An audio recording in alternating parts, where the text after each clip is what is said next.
you ever wonder what your life would have been like if you'd never met Tanya? I would imagine there would have been some prison time involved.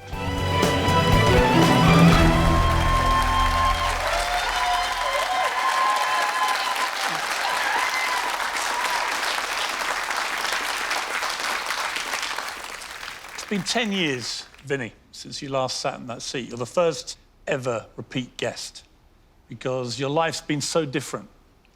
We all know what you've been through in the last year. Tanya died from cancer. How are you dealing with it? It's very difficult. I think there's levels of grief. What I did was I started reading up on it first. And I think the first layer is the numbness. When you're with somebody for that long, every day, and they're just not there, you know. Seems quite a shock to the system. Then there's kind of anger issues, you know, anxiety and stuff like that. When we last spoke for Life Stories 10 years ago, Tanya was here. She was in the front row. I just want to play a clip of a moment from that show. Some people were meant to be married in this life. There ain't page three birds or Chippendales that could split us up, honestly, you know? I mean, it would be fair to say there are. I don't like Chippendales anyway.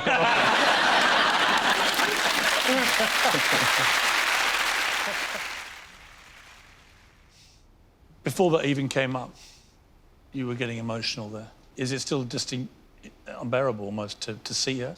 No, I suppose it's, I don't know, probably the memories. More than anything. Such a beautiful person, Piers. Very hard to accept that she's gone. You know, I read my book the other day and I did the audio for it and looked through the pictures. You've got pictures on your phone, but when you see actual footage, it's tough. You mentioned the book. I read it. I found it incredibly moving to read. You write often in the book, Vin, that you still talk to Tanya. Do you find that helps you? I think you talk through your mind. I talk to her from my mind every day. And I think now I've got Tanya's guidance. I feel braver than I ever have. I would say that now. Knowing that I've got that glow from her. She might have left me in this life, but she hasn't left me for eternity, Piers. That's what I grow with now and get stronger with. Like I said, it's going to be an emotional evening, we know that. But just to cheer you up now, we tracked down an old friend of yours from Watford. He's also become quite well known. Let's see what he had to say. Hi, VJ. Hi, Piers. I've known Vinnie since he was 14, 15, playing in the same Sunday side together. And let me tell you, he used to come into the dressing room every week with a bag full of swag, selling it to the boys. He's never changed. He's never stopped. He's the most generous man in Watford and the surrounding areas. We're all so proud of him. Sorry I can't be there with you, mate. Lots of love, really lots of love.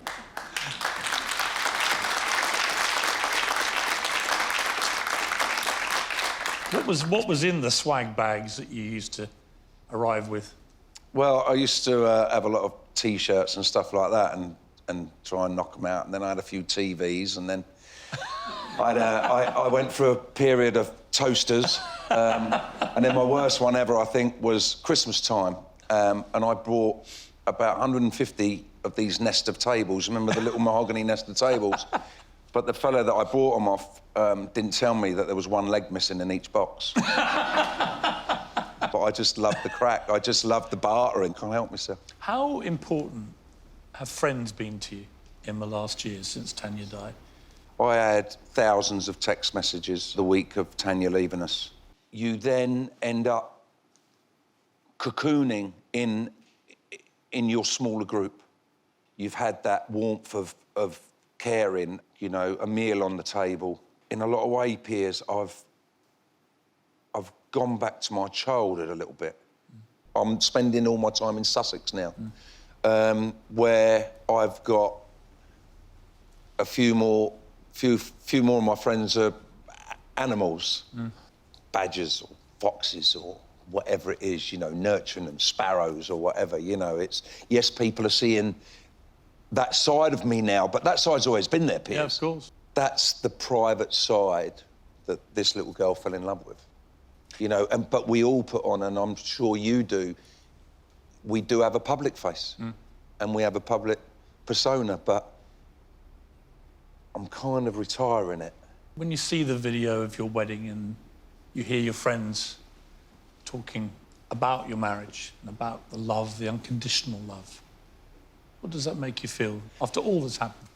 I think that's what got us through, her unconditional love for me, to be honest, you know, because I shot myself in the foot many times. But I always thought I was punching above my weight with her, you know. You can see how beautiful she is there. And it was almost like fate kept sort of bringing you together. You bought a house next door to her.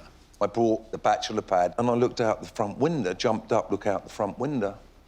She was roller skating. I think each day, her cut-down jeans got shorter and shorter until she totally got my attention. But it was strange because it was a case of how do I connect?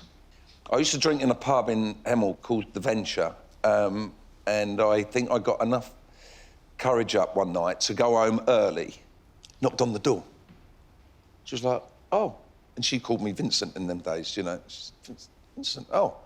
Kaylee was crying, her daughter, and she said, can you just excuse me a minute, and sort of pushed the door ajar to run up to Kaylee straight away. Left me on the doorstep. So I let myself in. And I went in the living room and I thought, I'll put a kettle on.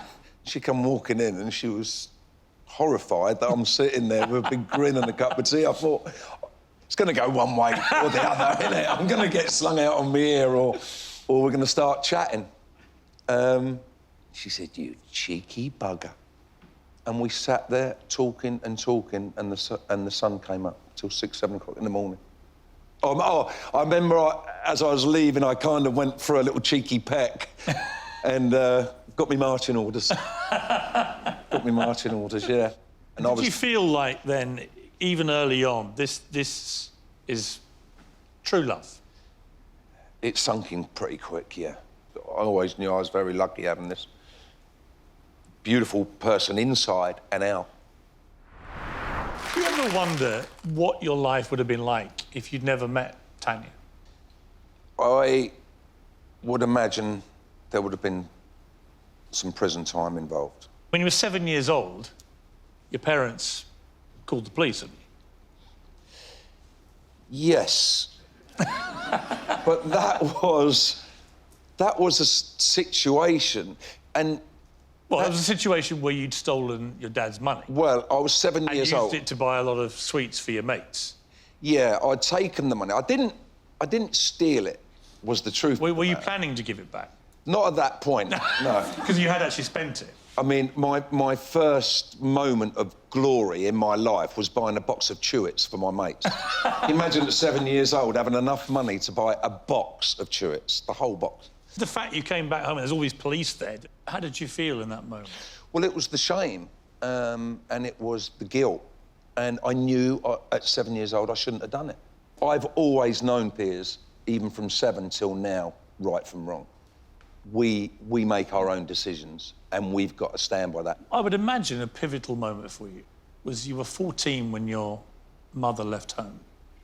And it had happened because she discovered your dad had had a one-night stand years and years before, like 10 years before. I was absolutely devastated. I was staying with my dad, and then there was a lot of court custody over my sister. And then what I was thinking, sitting in the court, was, well, what about me? Is no one fighting about me? How do you get on with your parents, then? We don't speak. To either of them? No. How long has it been like that? My dad, 7 or 8 years. Me mum, a year. It's very sad, isn't it? Yeah, but when I analyse it, when you can start remembering something as a kid is what, 5, 6, 7 years old? So I only had a home for 6 or 7 years before the breakup. I was out on my own at 15. Did you, in the end, just find it impossible to forgive them for the turmoil that had gone on in your early life? No, the reason we don't speak now is nothing to do with that. That's other issues, which I'll which will remain private. Do you think you'll be reconciled with them or not? Who knows? Who knows? It's better this way for everybody. What do you think when you see the stories, the stuff that went on one after another like that? What do you think about that period of your life? I'd like to go back and start again. But did you have any control over it, really? No, the booze had me. The booze, the crack, the success with that, you know, becomes heavy drinking. With the Ted Oliver thing, I was working for you. Yeah. I went out there to Dublin to report on the game. You were a football columnist for the News of the World. Yeah. I was the editor. And at the same time, the paper was running a kick the thugs out of football campaign. Because someone never run that past my notes. Yeah. I sort of missed that. But what did happen? We ended up drinking on the way over there. Before the flight, on the flight, during the flight, we get there, hotel. The hotel was packed. England, Ireland. I don't know what happened, we ended up not going. And ended up staying at the bar, and I said, well, I'll watch it on the TV. I can report that way, you know? The game gets stopped because of violence. It's cancelled after like 18 minutes. Yeah. So you're thinking, I should file a report to my editor. That would be the responsible thing to do. Is that what you were thinking? No, I thought let's have another drink. At the time, I thought, he won't mind me having one more drink because they've stopped the game, there's your headlines and everything else. What's the point of me writing anything? The game's over in 18 minutes. There was a bit of playful banter going on, and somehow I got involved with a few press guys. There was a thing going, some kind of craze thing where you'd get them around the neck and get them in a hold with your teeth, with your nose. So that obviously came into that scenario. There was a bit of a fracas. Ted Oliver was there with a couple of other reporters. It was a Daily Mirror. He was a war correspondent. I found him upstairs and tried to explain to him. And I actually said, do what you want. I've got Piers behind me. News of the World against them. Yeah, bring it on. I remember landing at Heathrow and the coppers came on the plane. And my mate kind of went, I think it's you, son, you're on your own. And he turned away and, yeah, they handcuffed me, took me down to Uxbridge and... We did sack you. It was the right thing to do. Did you blame me and the paper for what we did? We're not all perfect. Piers, I know you think you are. No, I know I am. No, I did rehire you as a columnist on the Daily Mirror. Well, I obviously reinvented myself very well, Piers.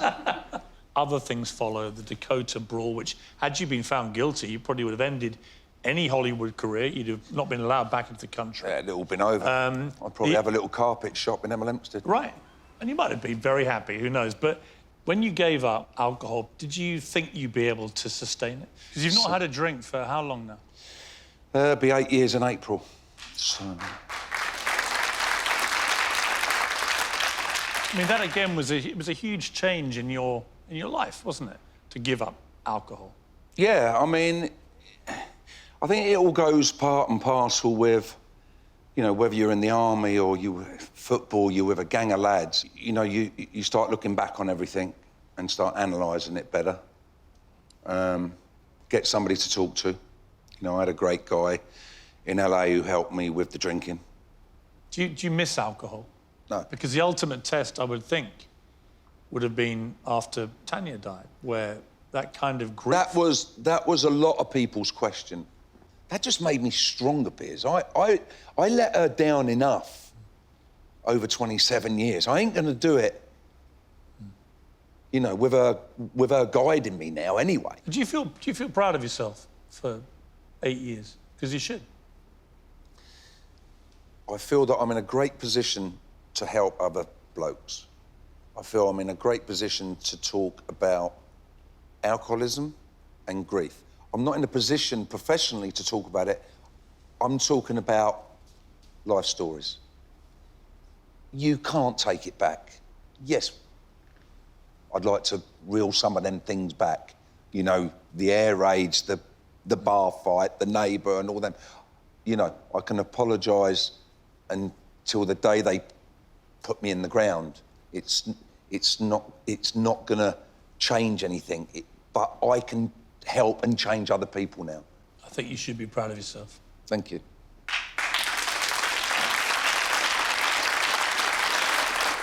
What's brought you more pleasure, the Hollywood career or the football career? I could say, right, I can let you relive that moment now. In slow motion. Yeah, you could relive it again. Probably the cup final. You captained your country at football. You won the FA Cup. You've appeared in over 100 movies. Of all the stars that you met, which of them is the most fun? I did become good friends with Brad, especially on Snatch. I took him to Walthamstow Dogs one night. What was that like? We were staying at Dorchester and he was bored. And he said, "What are you doing?" And I said, I'm going to the Dogs. Walthamstow, I got a table there. He said, "Do you mind if I come along?" He said, "I'm really bored in the hotel." I said, "Yeah." So I got his driver to bring him. We brought him up the back way. But the punters at the Dogs thought that I'd brought a lookalike. So for an hour, things were great. And then it cottoned on that it was him. And he loving it. My daughter was there and they were putting bets on. He was saying, "What do you think, Kaylee?" And they were putting the bets on and everything else. But I'd sent him to some friends of mine, some travelling friends of mine, Johnny Frankham. I said, "Somebody's going to come down. He's going to play a traveller in this movie we're doing. Can you show him the way round the yard?" And he absolutely loved it. And that's where he got the accent from for Snatch. Amazing moment. Just desperately sad, Vin.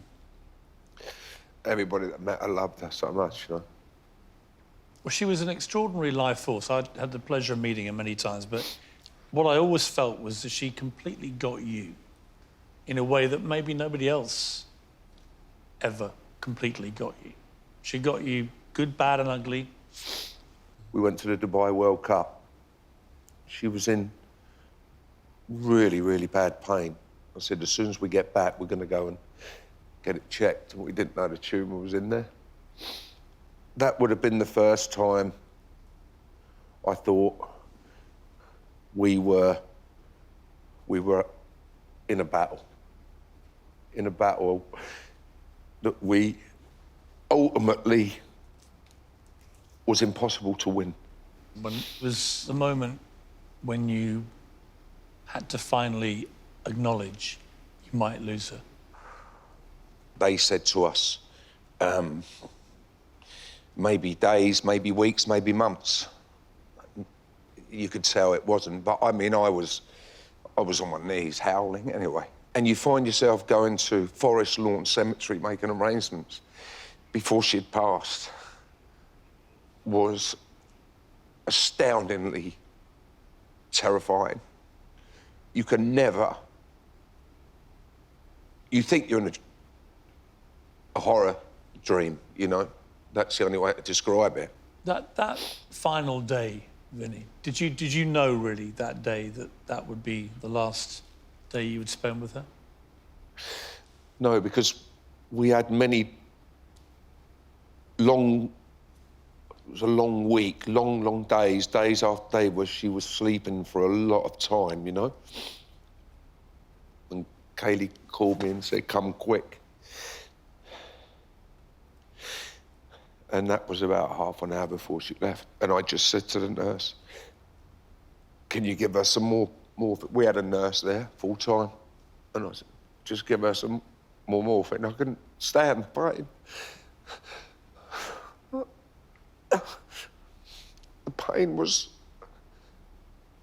I knew the pain was horrific. I knew it was time to stop. I was begging the nurse to stop it. And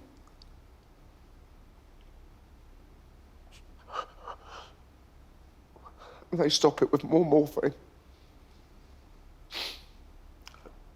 Then all of a sudden she took her last breath. And I just felt all these butterflies leave her. Just holding her, was cuddling her, was on the bed.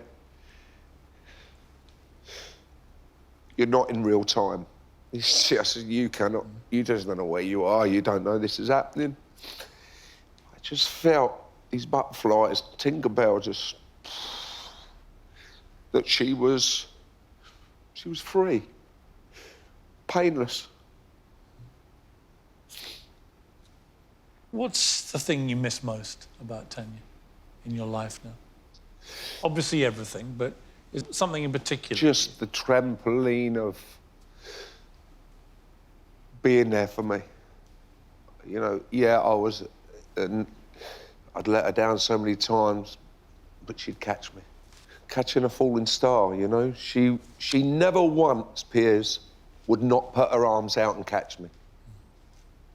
Every time. Well, that was the unconditional love that she gave you, that you were craving. That's what you... I craved it all my life. She said to you, didn't she, what can I give you? What is it you want? Yeah. Early on. You said, I just want to be loved unconditionally. I said, just love me unconditionally, and that was her promise. In your book, it's an extraordinary book. It's about loving and losing Tanya, as you put it. She's up there now, sitting there, looking down on us. I try to be a good person. I know I have a reputation for some of the things I've done. A lot of the time I try to do something good for people. And when I do good things, I feel her smiling. I know that smile. I lived with it for 27 years. And there's no doubt, I mean, in the last few years, you became a completely different character. Do you think you're now becoming the person with other people that you were with her? I haven't got this adrenaline like I had when I played. I can win now without kicking people. I can go into a business meeting with somebody. I don't have to be aggressive. I think people have more confidence in me now. Grief is, for many people, an unbearable thing to go through. But most people don't ever experience the kind of love or marriage that you had. And when I finished your book, my overriding thought was most people would love to have that. Half of it. Yeah. She'll help people in the book. Her diaries are in there. Kaylee did the book with me, her daughter. And it's now all about getting some peace from it. What's the best advice for people either going through what Tanya went through or going through what you've had to go through since she died? Do you know, I think the biggest problem with it, especially for fellas, for blokes, is the label, mental health issues. We have to get over the fact that this label of mental health is a right bigger spectrum, a much broader spectrum.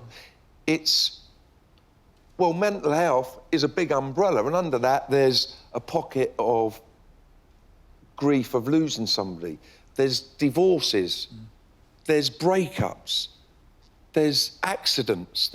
It's all under this umbrella. It's under an umbrella called life, right? I mean, it's life.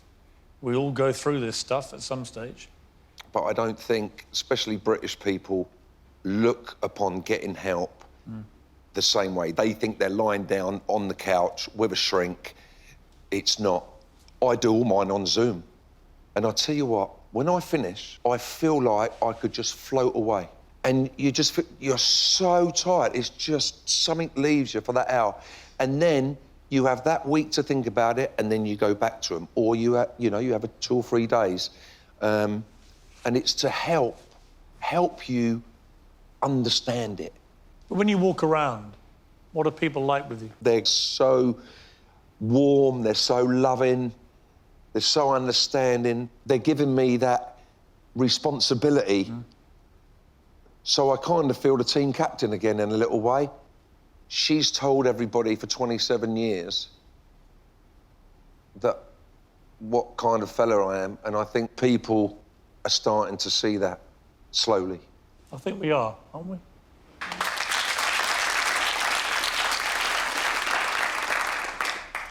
Do you think you'll be okay? Do you feel that now? I do now. I do now. With the help of the psychologist, friends. And it's true, it doesn't get any easier, but I sort of get through the day making her smile. What would she want you now to do with your life, do you think? Did you ever talk about it? I think she just want me just to be caring of the family. She probably knows more than anybody this is just the start of something again. Watch me go again. I'm into producing now. I've got my fantastic, life in Sussex. Would she want you to meet somebody down the line, have another relationship? I think that's an impossible question to answer, but I mean, if you asked me if I would get married again, that would be an impossibility. She wouldn't want that. No way. No, there won't be no more marriage, Piers. I can categorically tell you that. It was a one and done for you. It was the perfect one and done for me. When you think about your whole time together, which you must do all the time, what was the most magical moment for you of your entire relationship?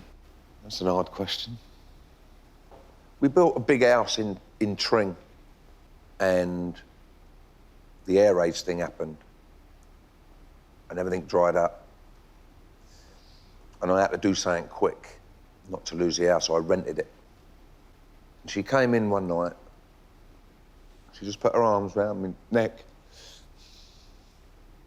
and she said, you know, I'd live in a caravan with you, so I don't know what you're worried about. That might have been one of the most special moments, Piers, because she meant it. She meant it. It was true love. You had a true love. And it all will be for eternity, mate. Vinnie, thank you for being so honest. It's been an extraordinary interview, and I'm so grateful to you for opening up in the way you have. I think for a lot of people, it'll be really inspiring. I've said everything. I've joined a couple of charities to help blokes, especially. Strong Men's a great charity, other charities, and I just want to go and help people now privately. But basically, this is the line under the public explanation of the greatest love story of all. Thank you, Vinnie, and best of luck. Thank you.